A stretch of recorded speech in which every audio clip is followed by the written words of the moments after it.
हमारे देश की सारी समस्याओं की ना बेसिकली दो जड़ है। एक तो है करप्शन और दूसरा है पॉपुलेशन।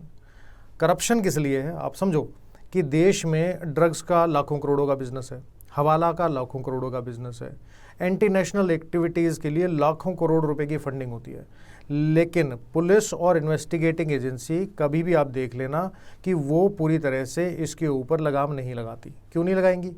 क्योंकि पुलिस स्टेशन, एक भी देश में ऐसा पुलिस स्टेशन नहीं है जिसको आप बोलोगे करप्शन फ्री है। एक भी गवर्नमेंट डिपार्टमेंट ऐसा नहीं है जिसको बोलोगे करप्शन फ्री है। एक भी मिनिस्ट्री ऐसी नहीं है जिसको आप बोलोगे कि ये करप्शन फ्री है।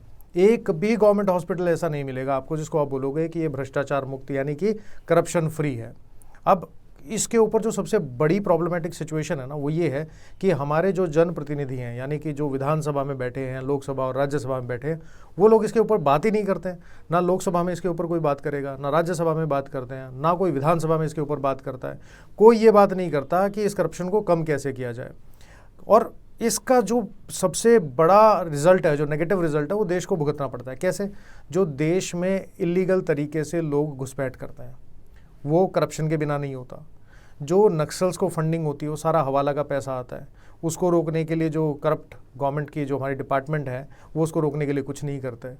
जो एंटी नेशनल यानी पत्थरबाजी होती है, जो एंटी नेशनल एक्टिविटीज़ होती हैं, जो रिपोर्टर्स हैं जो एंटी नेशनल जो आर्टिकल हैं उसको लिखते हैं, या जो एंटी नेशनल न्यूज़ जो चलाते हैं, प्रोपेगेंडा चलाते हैं, या फिर ट्विटर के ऊपर, फेसबुक के ऊपर, यूट्यूब के ऊपर जो वीडियोस बनाते हैं, जो देश के खिलाफ बोलते हैं, उन लोगों के ऊपर किसी भी तरीके की कोई भी कंट्रोल करने वाला नहीं है। लाखों करोड़ों रुपए की फंडिंग होती है, लेकिन इसको रोकने के लिए कोशिश करने की जगह अगर बात करते हैं तो रोकने के लिए जो सिस्टम है ना वो सबसे पहले आड़े आता है।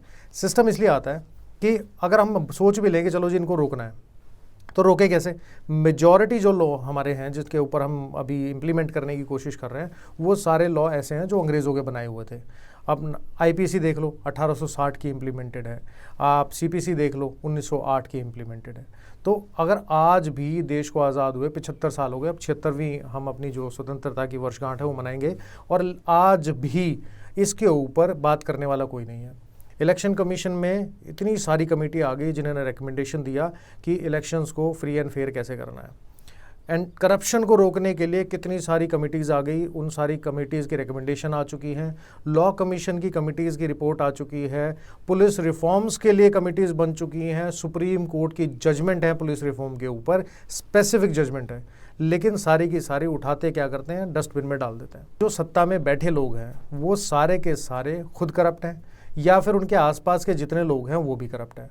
तो अपने लोगों को बचाने के लिए वो सिस्टम में और उस कानून के अंदर बदलाव करना चाहते ही नहीं है। जुडिशल रिफॉर्म की तो बात इसलिए नहीं करते हैं, अगर मान लो जुडिशल रिफॉर्म हो गए, इंफ्रास्ट्रक्चर में पैसा ज़्यादा लग गया, ज़्यादा जजेस अपॉइंट हो गए, ज़्यादा केसेस जो हैं वो जल्दी डिस्पोज ऑफ हो जाएंगे, अगर जल्दी सुनवाई हो जाएगी, तारीख ज़्यादा नहीं मिलेंगी, तो जिन लोगों के खिलाफ ये करप्शन से रिलेटेड चार्जेस होंगे, जिनके पॉलिटिशियंस के अगेंस्ट जो केस चल रहे होंगे वो जल्दी ख़त्म हो जाएंगे, तो उनको सज़ा जल्दी मिल जाएगी। तो इसलिए जुडिशल रिफॉर्म पे बात नहीं करेंगे। पुलिस रिफॉर्म पे इसलिए बात नहीं करते हैं, क्यों? क्योंकि जब तक पुलिस डिपार्टमेंट के अंदर करप्शन रहेगा, ये करप्ट ऑफिशियल पॉलिटिशियन से दबेंगे, और ये बड़े जो पैसे वाले लोग हैं जो देश को लूटने का काम कर रहे हैं, इन लोगों से दबेंगे। तो जो लूटने वाला अगर टॉप पे बैठा है तो वो चाहेगा ही नहीं कि किसी भी तरीके से कि इन रिफॉर्म्स को इम्प्लीमेंट किया जा सके। लूटने वाले देश अभी भी वैसे लूट रहे हैं, और इन लोगों को कोई डर नहीं है ऐसा कि भाई हमारे खिलाफ कोई केस चल जाएगा, कोई एफआईआर हो जाएगी। क्यों? क्योंकि देश में देखो कितने घोटाले हुए हैं, लाखों करोड़ों रुपए के घोटाले हुए हैं। मैं टिप्स पे गिनवा सकता हूँ लेकिन उसमें टाइम ज़्यादा लगेगा, आप न्यूज़पेपर में पढ़ सकते हो, और जितने भी घोटाले हुए हैं आप उनका आउटकम देख लेना। कितने लोगों की 100% प्रॉपर्टी सीज हुई?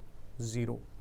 कितने लोगों को लाइफ इम्प्रिजनमेंट हुई? ज़ीरो। क्योंकि हमारे यहाँ करप्शन के मुकदमों में लाइफ इम्प्रिजनमेंट का कोई प्रोविज़न ही नहीं है। मैक्सिमम पनिशमेंट जो है वो 7 साल तक की है। और जितने भी लोग जो एंटी नेशनल काम करते हैं, आप कभी भी नोट करके देख लेना कि उनके पास अपनी इनकम से ज़्यादा एसेट होंगे, यानी जितनी उनकी इनकम है उससे ज़्यादा वो प्रॉपर्टी बना के बैठे होंगे। बेनामी प्रॉपर्टी उनके नाम पे होती है। आप देखो, इलेक्शन आते हैं, प्रधानमंत्री बदल जाते हैं, इलेक्शन आते हैं, चीफ मिनिस्टर बदल जाते हैं, लेकिन सिस्टम वैसा का वैसा है। वही करप्शन है, वही सज़ा है, वही बेनामी प्रॉपर्टीज़ हैं, वही चीज़ें यूं की यूं चले जा रही हैं। तो जब तक ये ब्यूरोक्रेसी का सिस्टम या हमारे कानून में बदलाव नहीं होगा, तब तक कोई भी उम्मीद नहीं है आने वाले टाइम में कि इस करप्शन पे और इन प्रॉब्लम्स पे रोक लगाई जा सके। जब हमारा कॉन्स्टिट्यूशन बना था तो जो हमारे कॉन्स्टिट्यूशन बनाने वाली कमेटी थी उन्होंने अलग अलग कंट्रीज से कुछ कुछ चीज़ें ली थी। जैसे एग्जांपल दे रहा हूँ कि फंडामेंटल राइट जो हैं वो हमारे अमेरिकन कॉन्स्टिट्यूशन से लिए थे। तो आज की तारीख में ऐसे बहुत सारे देश हैं जहाँ एंटी करप्शन लॉज जो हैं वो बहुत स्ट्रिक्ट हैं। आप उनको इम्प्लीमेंट क्यों नहीं करते हो हमारे देश में? एक तरफ तो हमारे देश के जो साइंटिस्ट हैं वो बात कर रहे हैं कि हम मंगल पे पहुंच जाएं, हमने मंगलयान भेज दिया है, हम जो स्पेस रेस है उसमें आगे रहें, हम भारत जो है वो विश्व गुरु बने। क्या एक बात बताओ सिंपल, क्या सिर्फ जय श्री राम बोलने से देश जो है वो विश्व गुरु बन जाएगा? वो नहीं बनेगा। जब तक ये करप्ट प्रैक्टिसेस चलती रहेंगी तब तक देश आगे बढ़ेगा नहीं किसी भी तरीके से। और इसको बदलने के लिए जो कानून है, जो सिस्टम है, उसके अंदर बहुत बड़ा बदलाव होने की ज़रूरत है। जब तक वो चेंज नहीं होगा ना, तब तक ये प्रॉब्लम यूं की यूं खड़ी रहेगी। ये इंटरनेशनल लोग ऐसे ही काम करते रहेंगे, देश को तोड़ने की कोशिश चलती रहेगी। जब भी बात करोगे आप देखो कि दलित और स्वर्ण के बीच में लड़ाई करवानी है तो उसकी फंडिंग हो जाएगी, जाति के नाम पे लड़ाई करवानी हो उसकी फंडिंग हो जाएगी। सब हवाला से हो रहा है। देखो सिटिंग गवर्नमेंट ऐसा क्यों नहीं कर रही है, लॉ में चेंज क्यों नहीं ला रही है? जो मुझे लगता है मैं वो बता रहा हूँ।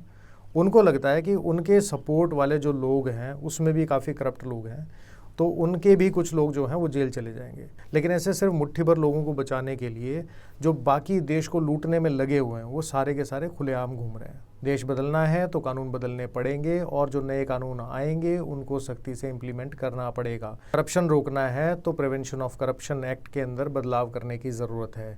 सज़ा वहाँ जो 7 साल तक है उसको उम्र कैद तक करने की ज़रूरत है। जो प्रॉपर्टी किसी की इनकम से ज़्यादा है, यानी जिसके एसेट उसकी इनकम से ज़्यादा है, उसका 100% फोरफेचर गवर्नमेंट के पास होना चाहिए। जब तक ये नहीं होगा तब तक ये इंटरनेशनल लोग काम करते रहेंगे, तब तक देश पे खतरा बना रहेगा।